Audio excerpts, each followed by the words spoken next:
we are thrilled to welcome three amazing speakers. We'll start with you, Stefano. You have a fascinating array of experiences, from working on strategy at American Express to directing commercial strategy at Expedia EMEA, working at Facebook, and now even being a triathlon coach. We'll may get back to that later in this table. And you are now managing director e-commerce for Smartbox. Welcome, Stefano. Then we have Anne. Thank you so much for being here. As Thibaut remarked, and as you remarked very wisely during our previous discussion, you are the only one here whose accent matches where you work on this panel. So thank you for being our local reference. You've had a front row seat to the evolutions of the ad tech ecosystem, working at AppNexus and Xander, and you are now the co-founder and COO of edutech advertising platform Scope3. Welcome. And Stijn, you've built an incredible expertise with 10 years at P&G in Belgium and Switzerland, then 8 years at L'Oréal in different international settings, I believe in Australia and Singapore, if I'm correct, and you are now the head of UK retail media and advertising account management at Amazon. Welcome, Stijn, as well. So we will actually start with you, Stijn. As a major global player at Amazon, you have access to incredible insights about different markets and audiences. So can you maybe share with us a few trends for the UK market when it comes to retail media, which, as we've said, has become such a huge part of data collaboration? Well, I was very humbled when Laetitia presented earlier on, because I was part of the business in 2015, actually, and I worked with the equivalent of Laetitia at that time.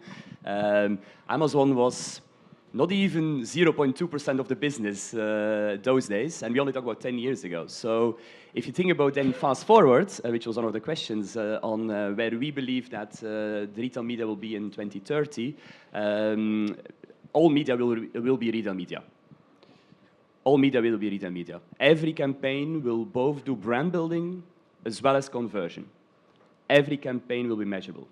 And it's already happening today. If you look at the trends which are there, full funnel, we talk about it, and it's the theme of the session, but more of our briefings we get now from clients are full funnel briefings. It's not anymore about conversion or search briefing or an awareness briefing, it's full funnel. It's not anymore about just Amazon owned and operated inventory. It's about how can we access the open internet and how can we connect the dots. Connected TV, how can we inform connected TV with retail signals. It's about privacy safe. In a world of cookieless environment, having real consented opted-in retail signals is very powerful. Personalization can go to the next level. So these trends are already there, and I think they're just going to accelerate. And yes, I don't think it's unimaginable that that all media will be retail media in 2030. And that's why also for us and for my team, yes, we are retail media, but the reality is that we are actually evolving much more to a retail media and ad tech team. And it's data and data collaboration is there what's at the core of what we're doing. Thank you. Thank you, Stijn. And to continue on this topic, you mentioned that all media will be retail media. One of the Amazon tools that is at the heart of this vision is AMC, Amazon Marketing Cloud. It's really at the heart of the ecosystem. We've discussed right before with Laetitia about how AMC can be integrated within a brand ecosystem, within a strategy. Would you have another maybe example to share with us on brands who make a clever usage of AMC?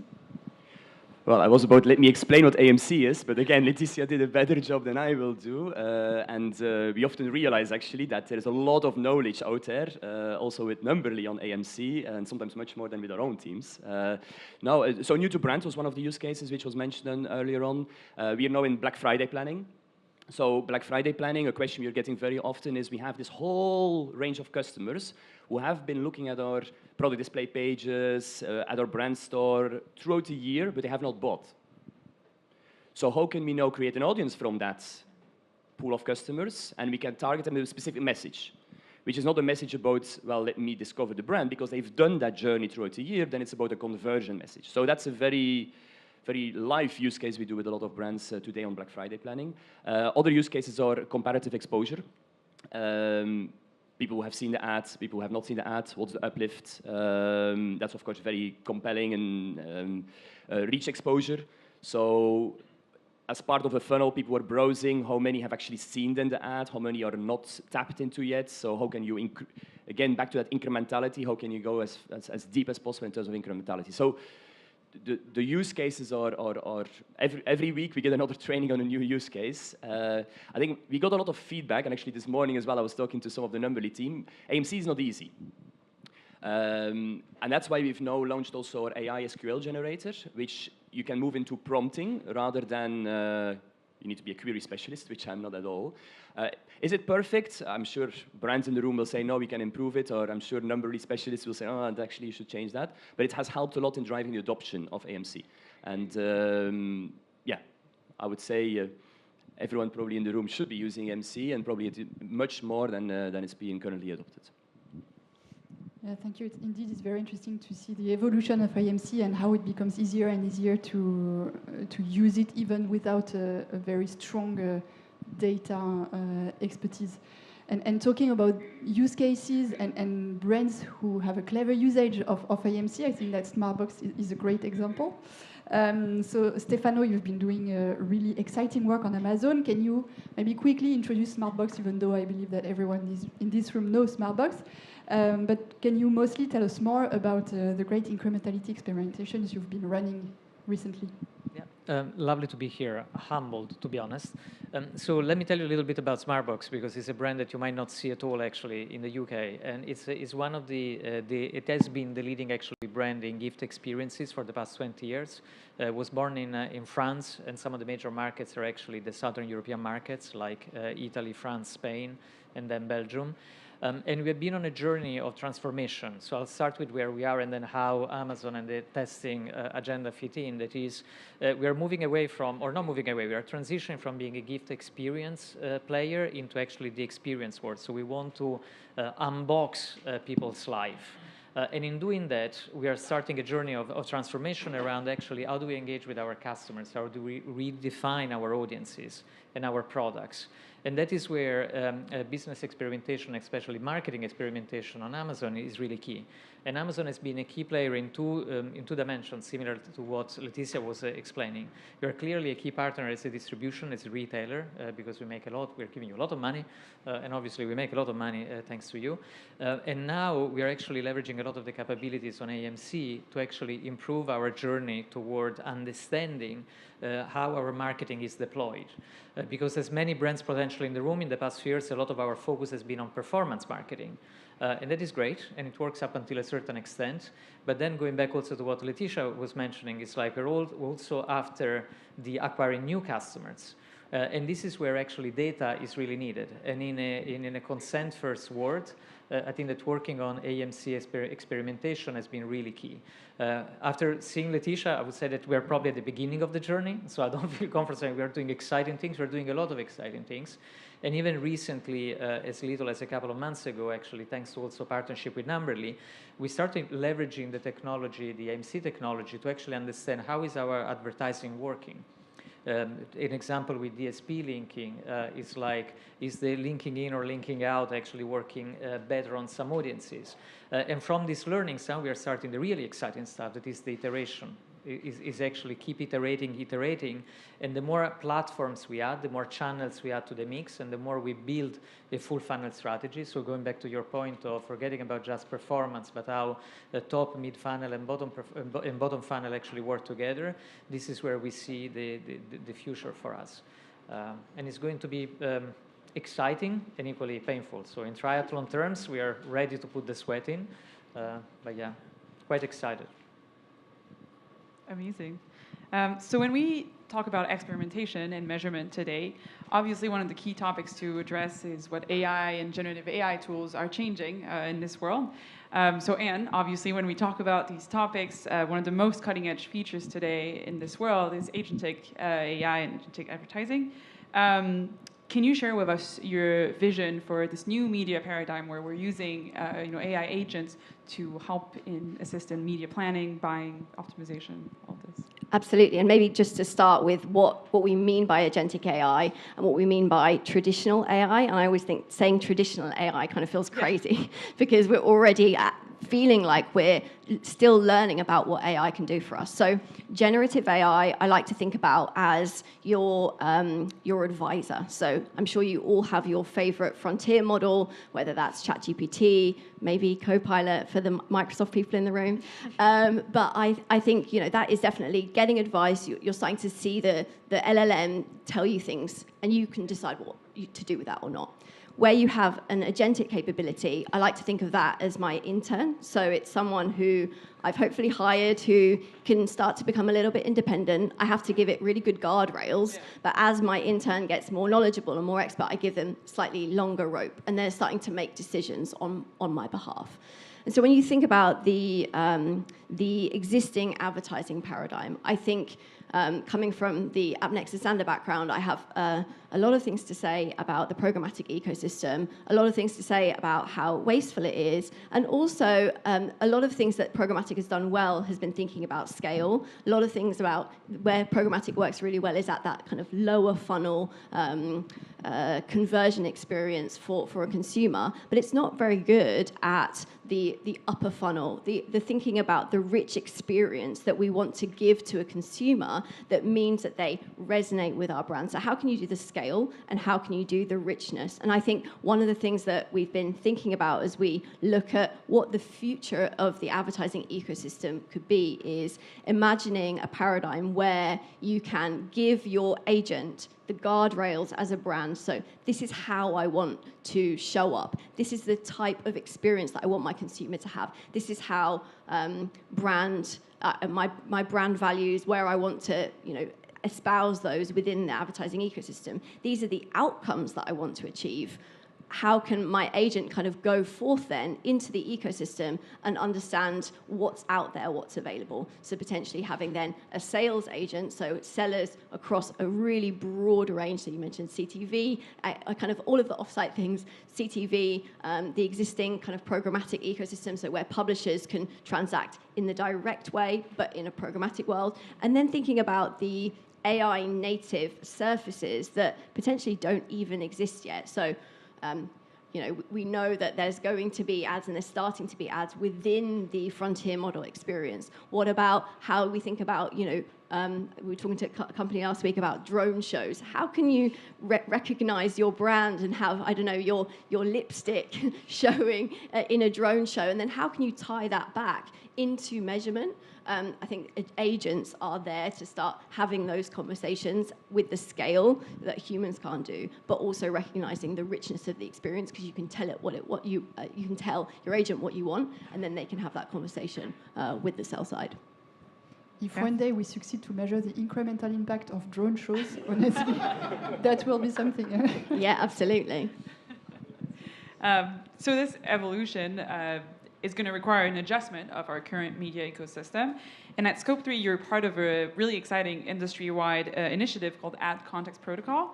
Can you tell us more about this and kind of the issues it's trying to fix in our ecosystem? Yeah, so about a month ago, maybe 3 weeks ago, a group of over 20 companies, I think we had 6 founding members, and we have almost 800 people in the Slack group now, launched the Ad Context Protocol. So this is built on MCP. So MCP, the Model Context Protocol, is this generic way of defining how agents can talk to each other that was open sourced by Anthropic last year. Anthropic is the parent company of Claude, who's my best friend. And what the Ad Context Protocol does is create more of the language and description of what does it mean for agents to communicate with each other, to start what I was talking about before around defining what it means to buy media in a new agentic way. So there are a few different parts to the protocol. There's the media buying, so defining how a L'Oreal or a Smartbox brand agent would go out and say, hey, this is what I want, what do you have? We have and they talk to sales agents. We have this concept of a creative agent, really thinking about kind of standardization and solving a lot of the challenges of fragmentation of the kind of ads that you would want to serve in the multitude of different environments that are there. And then we have a signals agent, which is really, really interesting when it comes to being able to pull in your data into this paradigm without sharing too much. So the signals agent being able to act directly and talk to the sales agent and act directly and talk within this kind of paradigm of choosing where or not to buy. So we launched this. It's open source. We have tons of different companies collaborating, a little bit of fighting as well, which I always like, because you can't get to the best possible solution without some disagreement. And there's been a lot of discussion about, how agentic advertising can be a new alternative way to some of the existing paradigms of buying that solves, as I said, the scale challenges of direct buying, the lack of richness in the programmatic world, and then if you're a brand and you're trying to define and decide who you want to connect with, of course, publishers and very large companies have APIs, but you're kind of stuck with doing 3 or 4 or 5. When you have agents at scale, agents can just talk to each other. A new sales agent comes online, and you can just start connecting. So we're seeing the first tests of real agentic media transactions happening this quarter. And so it's very, very early, but I think definitely looking to the future and looking to how you would transact on an outcomes basis, not just on a kind of CPM basis at scale on surfaces that potentially haven't even been invented yet. Thank you, Anne. Definitely gives the impression to have a glimpse of what's coming next. You mentioned fragmentation of ads, channels, agents, even. And talking about this fragmentation, Stein, regarding Amazon, obviously now running campaigns on Amazon goes way beyond the Amazon websites. Can you tell us more about maybe the Amazon DSP and how brands and agencies can leverage it to run campaigns, to measure, to activate, and which Amazon tools facilitate the usage of Amazon DSP as a full funnel channel? Yeah, you're right. The fragmentation is the biggest enemy of full funnel. So, and we do believe that the future of retail media is full funnel, at scale, and for everyone. So not only for the largest brands, but literally for every single brand out there. If they know sell on Amazon, don't sell on Amazon. And that's why just imagine if today you can connect with what a customer buys on Amazon, with what they watch on Netflix, or Disney Plus, or Paramount Plus, what they listen to on Spotify, what they listen to on Alexa, what they search on TripAdvisor, on Zoopla. All of that is connected now through the Amazon DSP. So that's, of course, that's game-changing. Yeah? That's game-changing, and completely you can flip the script. So it's not anymore about a campaign-by-campaign conversation. It's about, well, you get a brief from the business, gives us, okay, we want to have that incrementality of dose of reach. We want to make our brand younger. We want to drive category growth, etc. And then you organize your campaigns as such. And we have now a tool for those of you who've used it, Performance Plus, who's actually optimizing the campaigns on behalf of you. And the results are impressive. Not every single campaign, but broadly the results have a much better CPM, ROAS, whatever performance metric you want to use. Then secondly, our ad relevance technology is coming into play. So our ad relevance technology is the technology we use to ensure that you see the most relevant ads at the context you're in, which can be different at any given point in time, can be different during the day, can be different on what you're browsing. So we want to make sure that you see the most relevant ads. So our DSP is connected to this ad relevance technology. And the most and the largest feedback we're getting from partners, from brands using our DSP is, of course, we remove the complexity. So we leave a lot of it being run automatically. You don't have to monitor your campaigns on a day-to-day basis, and you let actually Performance Plus, in this case, or Brand Plus, which is an equivalent solution, do the job for you. So it's not just about technology. It's not just about inventing new tools. It's about how do we change the conversation, how do we change the solutions we offer to brands to make just everything more easy for brands to work with the DSP. Yeah, and you mentioned Performance Plus. Overall, Amazon has been one of the strongest adopters of AI, and very early on. Can you share us some more features leveraging AI and Gen AI that you've implemented beyond Performance Plus? Well, we talked about agentic AI, and I think that's probably now the talk of the town, and it's gaining momentum, and rightfully so. We have our own agent in Amazon called Rufus. I don't know if you've used Rufus. Rufus is actually the name of a dog. We've used Rufus. If you go to your Amazon app, bottom right, you have these text balloons, blue and orange, and you can have a chat. Yeah, what shoes should I buy for my next 10K, etc. These agents will become, as you mentioned, much more trend-aware, contextual, smart. So that's definitely going to become very interesting to watch that space on how it's going to change the path of purchase. Now, closer today already, and that's still lots of innovation happening in that space. What's already commonplace now, 70% of our sellers, of our brands, are using our content solutions. So AI generation, audio generation, video generation, image generation. So that's actually now widely adopted, and it's again simple prompting that you get the assets you need. So I know some of you will be at Unboxed in Nashville next week. I would be very surprised. I haven't seen the slides, so I would be very surprised there's not going to be more news in the AI space next week. Thibaut will tell us you will be in Nashville next week. So coming back to the work you do at Scope 3 and to you, and obviously you're committed to, with your agentic approach to better measurement and better media effectiveness, but you're also very committed to supporting safe and sustainable growth for brands. So can you tell us a bit more about how you embed these two aspects, of brand safety and sustainable media buying into an agentic approach? Yeah, and I guess I'll start with sustainability, because I think that's what Scope 3 has been best known for the last almost 4 years.